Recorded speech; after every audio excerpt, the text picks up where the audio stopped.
سلامونه درنو لیدونکو، خدای دې وکړي چې تاسو ټول به روغ صحت ولرئ، د صحت جامې به مو پر تن وي. د مرستو په لړ کې نن بیا په کابل کې احمدشاه بابا مینه کې یو ډېرې بېوزلې او بېچاره کورنۍ لاسنیوي ته راغلي یو. ستاسې له مرستو مننه، انشاءالله چې موږ دا مرستې تر مستحق خلکو رسوو. دلته یو مورکۍ را سره ناسته ده. لومړی د دوی د ژوند حال پوښتو، چې اولادونه لري نه یې لري، د ژوند څه ډول شپې تېروي. سلام مور جانې، جوړ په خیر. وعلیکم السلام. څنګه یې مور، ژوند څنګه تېرېږي؟ شکر ژوند داسې تېرېږي، څوک هم نه لرم. دغه ورونو سره اوسېږم. یو زوی مې دغه ښځه کړې پېښور کې اوسېږي. دوه لورګان مې دي واده شوي دي. دغه ورونو سره کله کله اوسېږم، کله څوک زکات خیرات یو بل ورکوي، دوا او دارو ځان ته کوم، او ډوډۍ موډۍ چې څوک هغه کوي دا ورونو سره خورم. دا د ورونو کور دی؟ ورونو سره دا ورونو سره اوسېږم. دا یو ورور مې خامخا هغه دغه څه کال کرونا ووهله، دغسې هغه حال دی. او دغه یو ورور مې دی، نو یو ورور خامخا څه کولی شي، څه هم کولی نه شي. د هغه اولادونه شته چې شی کوي، کار روزګار کوي؟ د دې اولادونه نشته، خو دا د دې کور هغه دی، نو دغه ورور مې دی، هغه زموږ سرپرست هغه دی. او هغه خپل څه کار کوي؟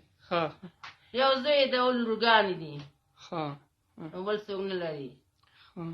او تاسو بس ټول هر څه همدلته ورته غاړې یې؟ تاسو ورسره یې؟ ټول موږ همدلته همدې ته په غاړې.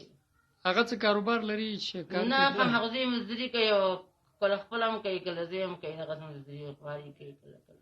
یعنې د هغه هم داسې په وس کې خاص څه نشته؟ نه نه، داسې خاص نشته. او دغلته 5,500 روپۍ دغه کورونه کرایه ورکوو، خو داسې هغه نه دی. نو 5,500 افغانۍ کرایه ورکوي میاشت؟ 5,500 کرایه ورکوو دلته ځای نه.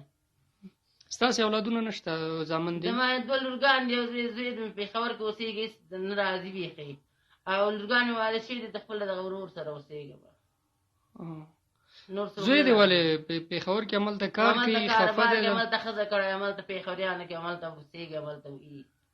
تاسو سره چې کومک مومک نه کوي؟ نه نه، هېڅوک هم یو بل پردی چې کومک کوي، هغه سره یو دوا دارو، یو ځان ته یو شی بل شی اخلم، او ډوډۍ موډۍ خدای د ورونو سره ناسته یم، پاسته د ورونو سره کوم. کرونا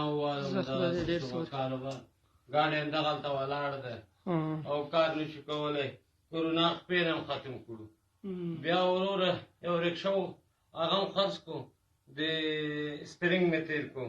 د کرونا نه وروسته بیا وروره دغه شو، سپرینګ مې تېر کړو.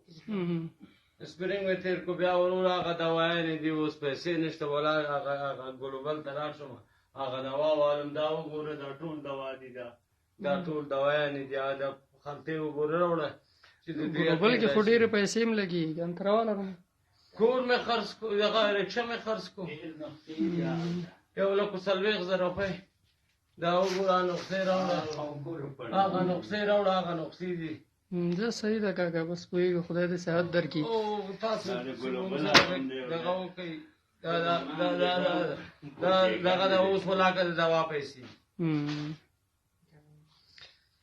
زه خدای دې صحت درکړي کاکا، بس څه به وګورو، دا ژوند دی، دا حالت پکې راځي، توکل په خدای. د سیف ستانکزي په نوم باندې زموږ یو ورور دی، په سویډن کې اوسېږي. هغه یو څه اندازه کومک کړی و چې موږ دغه یو څه اوړه او غوړي او وریجې او لوبیا او بوره او د کور دغه اړین سامان، صابون او چاکلیټ او نخود اختر را روان دی، دغه شی نه موږ واخیسته. یو څه پیسې، تقریبا دغه اندازه نغدې پیسې دي چې دی رالېږلي تاسو ته. ته دا وشمېره. 1000 2000 3000. او دا نغدې درته رالېږلي او دغه څه سامان یې رالېږلی دی کاکا، نو بس صرف دعا ورته کوئ تاسې، هغوی دعاګانې کوي. په هغه دنیا او په دې دنیا ورته دغه وکړي خدای پاک، امین، جنتونه ورته نصیب کړي خدای پاک، ورته ساجدي د کور او د نور ساجتي خدای هر ارمان دې پوره کړي، امین. او خدای پاک مونږ ته روغ صحت ورکړي، امین. ته امین.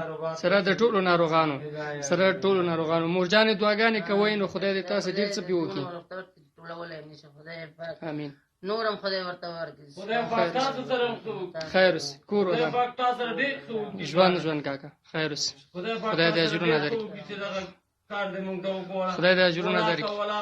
ولا دغه اختر روان دی که د نخودو پیسې زه هغه دې راوړو انشاءالله کار به دې وشي. خیر اوسې، دعاګانې سره وکړئ. ډېره مننه. ژوندی اوسې.